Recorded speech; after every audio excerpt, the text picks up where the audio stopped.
Meanwhile, we have learned Iranian officials confirmed the U.S. sent Iran a message. They did it through mediators in a push to make a deal to end the war. So yesterday, Iran denied talks with the United States after President Trump said Iran is talking to them at the negotiating table. So let's go live to CBS News national security contributor Sam Vinograd. Okay, so Sam, you worked on the very early days of the Iran nuclear deal. It's why I'm always so honored to talk to you, because of that insider knowledge. How do you read the revelations today about some communications, even if it is through a mediator?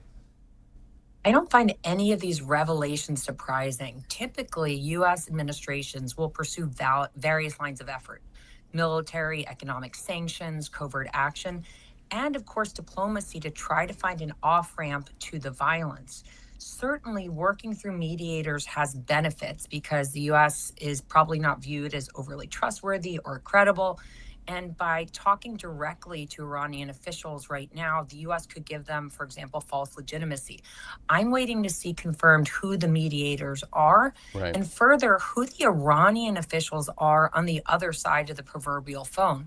Right now, of course, the U.S. intelligence community and their worldwide threat assessment did assess that the regime is intact. It's degraded, but it's intact.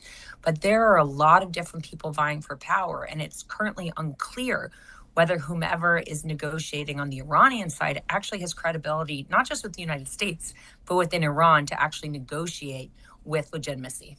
I think you make a fascinating point that you, like myself, are waiting to see who the mediators are. Are there any mediators or mediator bodies that you would think could help bring a resolution here? I'm thinking Qatar, I'm thinking Egypt. Give us a sense of the importance of the Sure. identity and the presence of those mediators. Well, the important thing is that the mediator is viewed as really a neutral party. Neither side wants to think that the mediator has any kind of loyalty to one negotiating party over the other. Historically, the government of Oman has played a critical role in mediating between the United States and Iran.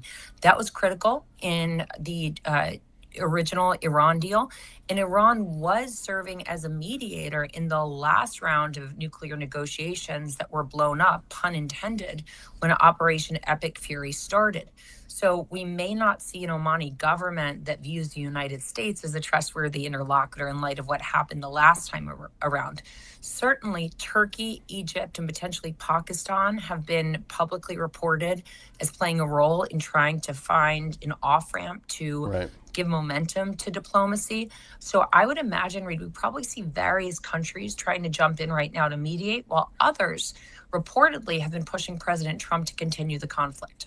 Sam, I'd love to ask you when we could see a deal. I think there are so many people who are paying at the pump and also seeing the sacrifice of American lives. But I think we probably need, you may agree, to get more granular here. What are the red lines? What are the sticking points, do you think? Well, I will remind folks that the actual Iran nuclear deal, the publicly acknowledged part, took almost 2 years to negotiate. Wow. I think what folks are probably most focused on right now is some kind of ceasefire, a stop to what we call kinetic military operations, conventional military operations, and some kind of agreement for ships and tankers to pass through the Strait of Hormuz. So the question is really whether either or both sides are willing to negotiate on the smaller points. And I don't want to minimize how big they are, but rather than negotiate on the nuclear program, missiles, the Strait of Hormuz, support for terrorism, whether both sides are willing to say, let's just focus on the Strait of Hormuz right now, or let's just focus on the nuclear program to try to build credibility with one another. And I will say that even once the Strait reopens and tankers can start moving through, it's going to take time for us to see relief at the pump, just because of the weeks of diminished supply that we've had on market.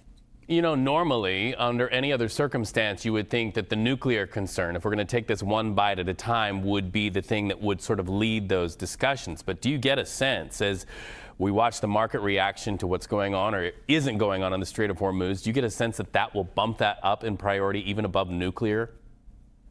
I think President Trump has been very focused on the nuclear file. That you will recall that he criticized the Obama administration for only getting an agreement on the nuclear file.